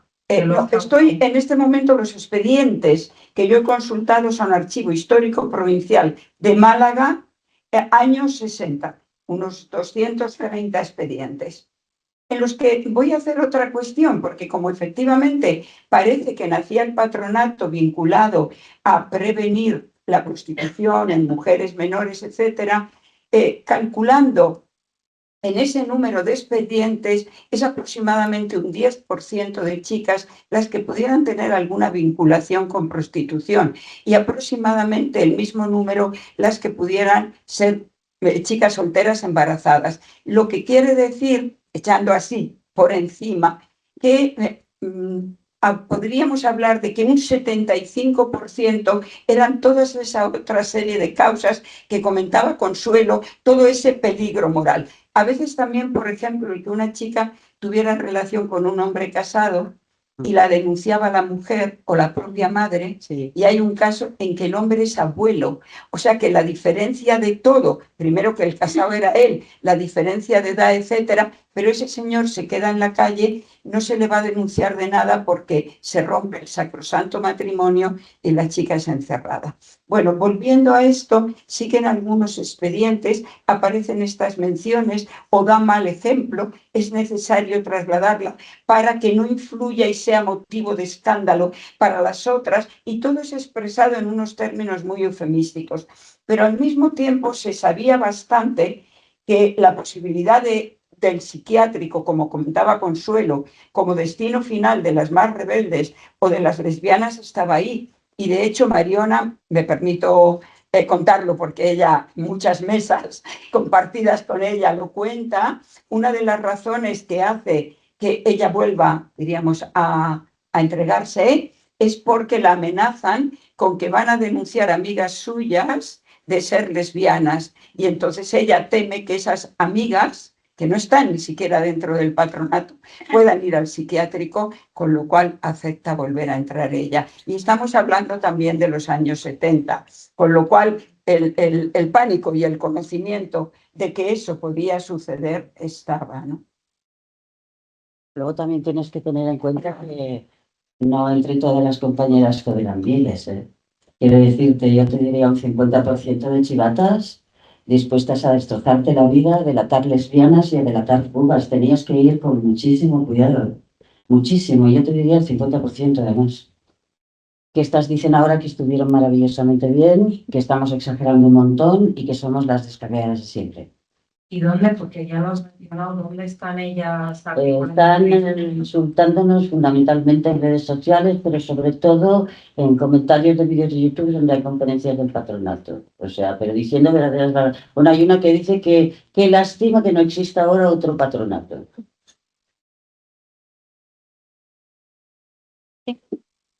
Sí.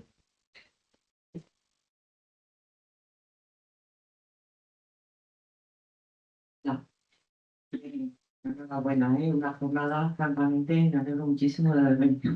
Muchas gracias. Quería preguntar, ¿ha habido algún avance en el acceso a los archivos de las patronatas en Tiempozuelos? Y ahora están en un complejo, en el complejo asistencial Benito Meni de las Hermanas Hospitalarias del Sagrado Corazón. No, no nos los dan.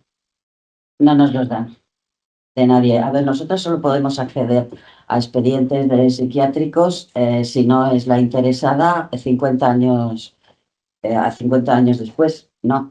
Tienes que tener en cuenta que si ya cuesta muchísimo que salgan exinternas a hablar diciendo yo estuve allí, lo que cuesta que salga una superviviente de los psiquiátricos, ponlo al triple. Entonces esto hay que respetarlo. Nosotros ahora somos un grupo aproximadamente de unas 50 que va creciendo, pero nunca hemos forzado a nadie a que hable. Ya sé que siempre salimos hablando las mismas. No es que seamos nosotras más valientes que las demás, no, es que cada uno aquí tiene su proceso. Yo abrí este melón porque yo no tengo vergüenza ninguna de decirlo. Y ahora, pues sí, hay muchas más compañeras que se han añadido y que están dando conferencias conmigo, pero es que es muy difícil, es que tú tienes que tener en cuenta que si a ti te atrapa un sistema que te está llamando puta, golfa, bollera, ¿sabes? Eso se queda. A muchas se les ha quedado. Y nosotras nosotras todas tenemos un dictamen psiquiátrico. El más común es estrés postraumático, que es el que tengo yo. Que no me quiero hacer la víctima porque yo ya me he acostumbrado y vivo con ello. Pero yo, por ejemplo, tengo un vértigo espantoso. Mis amigas ya lo saben. A otras se les refleja de otra manera. Y trastornos afectivos, todos los que queráis. Es que vamos a ver, si a ti te meten en un sitio así, alguna que le han robado su hijo, tu padre te viola, ¿cómo se supone que vas a vivir en adelante? No vas a ser una persona normal. No somos personas normales. Todas estamos tocadas por haber pasado por allí. Pero de víctimas nada, ¿eh? Yo no me considero una víctima en absoluto. Yo soy una superviviente que está viva para contarlo. Y no voy a parar. Yo lo voy a seguir contando, pero tenemos compañeras que están muy mal.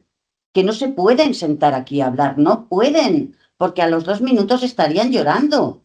Yo misma tuve que pasar mi proceso. Yo me puse a llorar y hice un ridículo espantoso en Galicia. Porque a mí me llamaban, yo soltaba el rollo, pero yo no decía yo estuve. O sea, a mí me costó un año decir yo, sí, yo estuve. Cuando una señora se levantó y dijo, ¿y usted cómo da con esto? Hombre, claro, ya aquí me has pillado, pues lo tengo que contar. Pues cuando lo conté en público por primera vez me puse a llorar. Y yo soy una persona fuerte. Pero es que las demás, aquí cada una tiene una historia. Hay abandono, hay violaciones, hay algunas que no salieron hasta los 20 y pico años. Mira, al fin y al cabo yo estuve 2 y pico, pero coge una de estas que se tiró 6 o 7 años o 10, o otra que pasó por el orfanato, se comió 8 años y de ahí fue el reformatorio. Por eso cuando digo que cuando me piden ayuda ahora mujeres de 30 y tantos, 40 años, que le ha quitado sus hijos servicios sociales, y resulta que esa mujer de 40 y tantos nació en Peñagrande y su madre estuvo tutelada. Aquí hay una pervivencia del sistema, aquí hay un eslabón que continúa, del que nadie se ocupa, parece que solo yo, y cuando lo digo me demandan. Que esto es muy grave lo que se hace en este país con las mujeres, lo que se ha hecho y lo que se continúa haciendo. Lo que pasa es que el manto de silencio es perfecto. También al acceso a los expedientes, que tú estás hablando, que estás participando en un foro de organización de cosas, pregunto, ¿hay alguna posibilidad de presionar para que esta orden entregue los expedientes? No te puedes imaginar cómo las estamos presionando. No te lo puedes ni imaginar. ¿Lo darán o no lo darán? Porque aquí hay 2 cosas. Los expedientes que constan en los archivos históricos de las tuteladas del patronato y luego los expedientes que tiene la propia congregación interna, donde están las tuteladas por el patronato y también las de pago. Esto nunca nos lo van a dar. Y pueden no dárnoslo, ¿eh? Ahora sí, insistiremos. Si es que lo conservan. ¿Eh? Si es que lo conservan. Sí que lo conservan. A ver, ahí en ese Sí que lo sentido, conservan. yo vuelvo a lo que hablaba de una comisión de investigación y de exigir al Estado.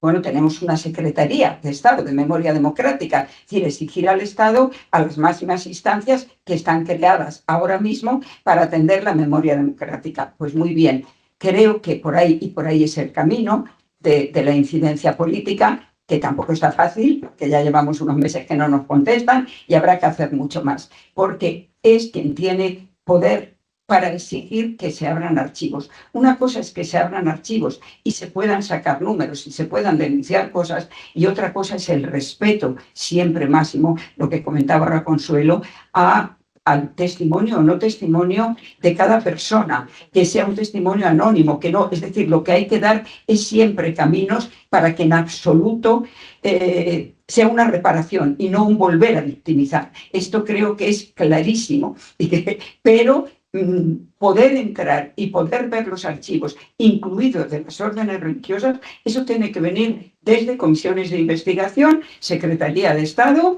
o Defensoría del Pueblo, que también tiene copia de los escritos que ya se han dirigido. Y por ahí creo que hay que ir. Y después en lo de los testimonios, por supuesto, siempre con el respeto máximo a cada persona.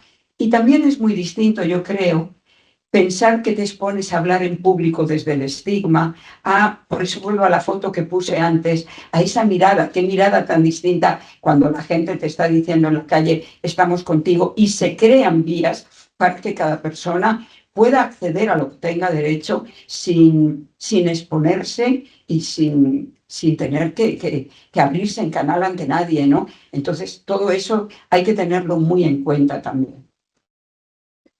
Tenemos solo las 2 últimas, ¿vale? Para dejar espacio para... Sí. Lo primero, daros las gracias porque estas jornadas son muy importantes por el conocimiento, ¿no?, que nos dais a todas, porque es algo fundamental, desde luego, para no olvidar las cosas, ¿no? Conocer. Cuando esta compañera ha hablado de cómo que en el año 85 todavía esto funcionaba, ¿no? Yo digo en el año 85 y sigue funcionando, porque el problema que tenemos en este país es que nos creemos que estamos en una democracia y no lo estamos. Esto es una pseudodemocracia con unos tentáculos del franquismo todavía en todos los poderes, que hacen que todavía nos hayan pedido responsabilidades, que hacen que todavía, pues eso, haya personas como, bueno, pues el colectivo, bueno, las familias de bebés robados, como las supervivientes, estoy de acuerdo con ese calificativo, desde luego, de patronato, que todavía, pues una ley de memoria histórica que se ha aprobado hace 2 años tan solamente, ¿no?, pues no las abrilen, ¿no? ¿Y eso por qué es? Pues porque en este país, aunque hay un Estado que evidentemente hay que exigirle lo que hay que exigirle, pero yo creo que al final todo parte de las personas. Como los ciudadanos no salgan a la calle a gritar a los 4 vientos todo y que la gente conozca esto, no se va a hacer nada. ¿Por qué? Porque el Estado, ¿a quién vamos a replicar? A los gobiernos. Los gobiernos son esas personas a las que votamos, pero quien manda no son ellos. Mandan grandes poderes que están ahí, como son la banca, como son grandes empresarios, etcétera, etcétera, que todos además, muchísimos de ellos, están metidos en organizaciones religiosas como el Opus Dei, Legionarios de Cristo, etcétera, etcétera. Esa gente nunca va a consentir que el Estado investigue en nada, porque iba a salir mucha mierda a relucir. Mucha mierda a relucir de grandes personas que son las que mandan en este país. Totalmente, es verdad.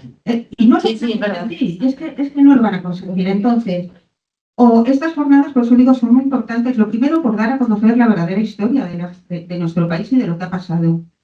Y a raíz de que la gente tome conciencia de nuestra historia, será el momento de que salgamos todos a la calle, todos y todas. Digo todas porque es verdad que todavía siguen dándonos a las mujeres, ¿eh? Y eso saldrá adelante así. O sea, los estados, yo de verdad, o sea, ojalá, y hay que seguir luchando, pero no tengo ninguna fe en que ellos vayan a hacer absolutamente nada. Saldría tanta mierda a relucir de tanta gente importante, ¡buah!, que ni de coña. Y evidentemente todavía nos siguen dando a las mujeres, ¿no? Ya vemos cómo pues todavía critican temas de violencia sexual. Claro, ¿cómo no te van a hacer esto? Es que ¿por qué te fuiste con él? ¿Por qué te fuiste con él? O sea, siempre las culpables de todo, ¿no? Y eso, que parte de nosotros el poder. Desgraciadamente no tengo fe en el Estado. Es que esa es otra pata fundamental. Bueno, no sé si estabas al principio en mi intervención, pero cuando ponía no era casual el que apareciera una foto de alguna de las manifestaciones de Irlanda, etcétera. Es decir, esto tiene una serie de patas. Yo creo que las acciones de incidencia política son muy importantes, la investigación es importante. Evidentemente, el protagonismo absoluto son las propias protagonistas, las supervivientes, pero toda la acción ciudadana, la información, si no llega información y no tienes conciencia de un problema, difícilmente vas a protestar por él. Pero luego todo lo que sea divulgación, desde cualquier campo, desde el arte, desde la literatura, desde los productos audiovisuales y las acciones de calle, siempre. Es decir, son patas todas. Yo cuando lo resumí mucho en el llamado a la acción, pero ahí están incluidas todas esas patas, ¿no? Evidentemente. Buenos días. A ver, yo lo primero que quería era daros las gracias, absolutamente, y a ti, Sol, muy especialmente, porque tu persistencia y que son tuyo, de la gente que te rodea y la que te ayuda para pelear por esa ley de bebés robados un año y otro, y se nos cae, y se nos vuelve a caer, y seguir ahí peleando, es muy de agradecer. Actos como este, ella es muy joven, por lo que la he visto, es muy joven, todo esto que le estamos contando le suena, es como a mis hijas. Yo a mis hijas les cuento lo que había pasado, lo que pasaba en tiempos, y es algo que para ellas es ciencia ficción, totalmente. Entonces, todo este tipo de cosas pues son importantes para mí. Otra cosa que me llama muchísimo la atención es que sí, por supuesto, el hombre hemos estado somos muy supeditadas todavía, pero la crueldad de las mujeres me asombra muchísimo, porque todo esto que hemos vivido han sido muchas mujeres las que nos ha hecho pasar lo peor del mundo, Sí. lo peor. Otra cosa que se me viene a la cabeza, compañeras nuestras que han tenido su primer bebé que ha nacido muerto. Imaginad esos 9 meses de embarazo siguiente, pensando que el primer hijo ha nacido muerto. Yo imagino, tengo un aborto de 3 meses, me vuelvo a quedar embarazada, esos 3 meses primeros son horribles. No me puedo imaginar todo un embarazo hasta el término. Tremendo. Y luego para terminar yo, ya sabéis, yo por lo menos he conseguido encontrar a mi familia, por supuesto con la ayuda sola, única y exclusivamente del colectivo, de los compañeros, porque el Estado jamás me ha ayudado para nada, en nada. La investigación que han hecho mis compañeros la tenía que haber hecho el Estado. La tenía que haber hecho lo que pedimos en una ley de bebés robados. Todo ese tipo de cosas que necesitamos que se hagan. Yo no he tenido ni psicólogo, no he ido nunca. Estamos todos tocados, estoy completamente de acuerdo contigo, Consuelo, porque hay unas deficiencias. Yo muchas veces pienso, si yo sé querer, porque a mí no me ha enseñado nadie. ¿Entiendes lo que te quiero decir? Entonces yo después de todos estos años he podido conseguir encontrar a mi familia después de 70 años buscando. Porque yo empecé ahí cuando tuve uso de razón, no uso de razón. Yo me enteré con 15 que era adoptada y empecé a buscar en el momento que yo pude ir a un mostrador de papeles. Entonces mucho antes de que todo esto saltara. Toda la vida buscando a mi familia y ahora, gracias a compañeros, lo he conseguido. Pero estoy feliz, alguna vez estoy muy feliz, no te lo puedes imaginar la sensación que es, pero me han robado tanto con ellos. He perdido tantas cosas con ellos, de vivir tantas cosas juntos. Cuando me hablan mis primas, nos acostábamos por la noche y mamá venía y nos regañaba porque yo hubiese sido, me dice, no hubiese sido una prima más, hubiese sido nuestra hermana. Mi madre me tuvo de soltera y la llevaron a Cienpozuelos. Y mi madre en Cienpozuelos murió 2 años después de un edema cerebral, con 29 años. Y lo único que he conseguido, hablabais de los archivos de Cienpozuelos, lo único que he conseguido de Cienpozuelos es un papel donde me informan de que esta señora murió a los 29 años, en el año 55, por un edema cerebral. Nada más. No hay más informe que me den y no hay nada más que yo consiga. Y quiero saber, porque a mi madre le falta un trocito hacia atrás en el hueso de la cabeza porque le hemos sacado por los restos. Son cosas que todavía nos quedan mucho por pelear. Y gracias a vosotras, porque además que sepáis que estáis siendo pioneras, porque todo esto, más adelante, van a saltar muchas cosas más. Y cuando hablábamos de los niños, las adopciones que hay de China y de todos, esos niños mañana van a pedir explicaciones también, lo mismo que las estamos pidiendo nosotros ahora. Y ahora estáis sembrando semillas. Eso era lo que quería decir. Muchas gracias.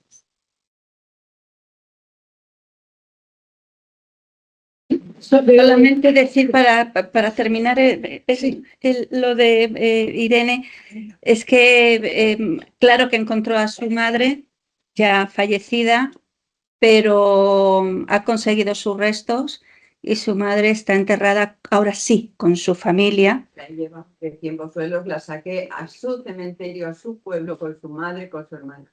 Y ahora sí puede saber dónde llevarle flores, efectivamente. Ahora sí se